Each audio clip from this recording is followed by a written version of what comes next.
understand how law enforcement has always affected the black community.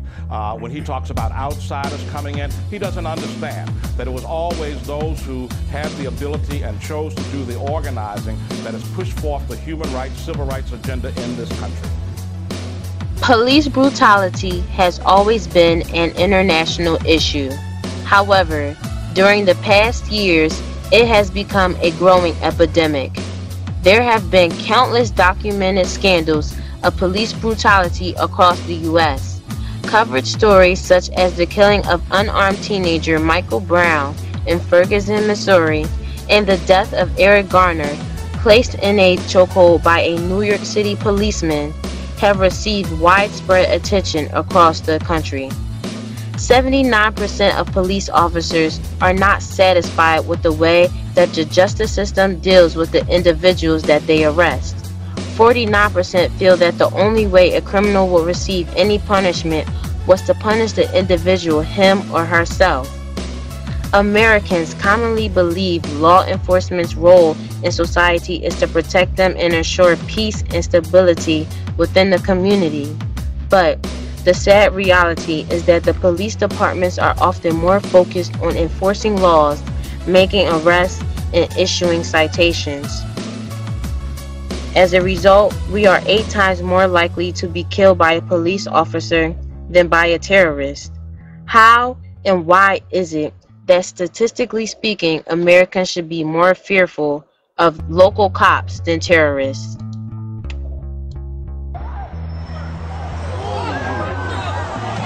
Oh, no. Are you serious? Of force here. So you don't believe? No way you don't believe that a young, let me finish.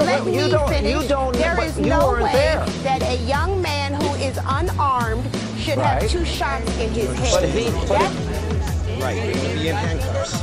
All right? You either knock it off with the bubble. You touch me with that bubble, you're going into custody. Right? All right, stop. Use your hands, buddy. Where your hand, buddy? You can't breathe. Get on the ground. Get on the ground.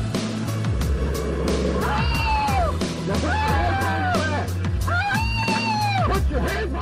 Violent civil disobedience compelled the president to meet with young activists from around the country, because this is not only about Mike Brown, but it's about the Mike Browns of America. It's about Tamir.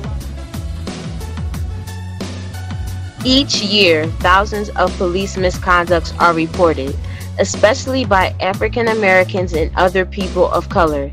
It occurs every day in cities and towns across the country.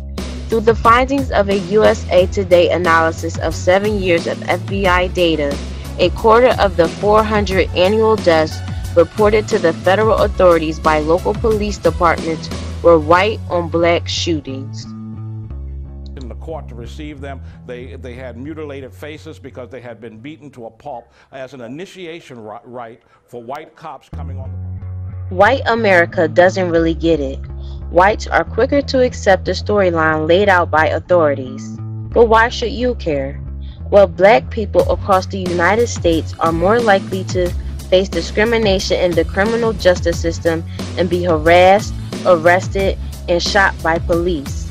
Sadly, even the most extreme cases of police excess often end in little punishment.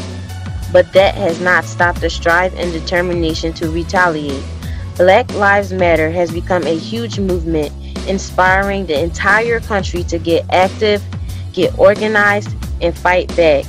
Massive protests and developing campaigns have been displayed and fulfilled throughout the country. That's what, in a sense, many of us are called to do, including me. I'm called to do that. I'm called to protect the interests of my community, wherever that community resides. And I'm not interested in talk, I'm interested in action, and I am absolutely committed as President of the United States to making sure that we have a country in which everybody believes in the core principle that we are equal under the law.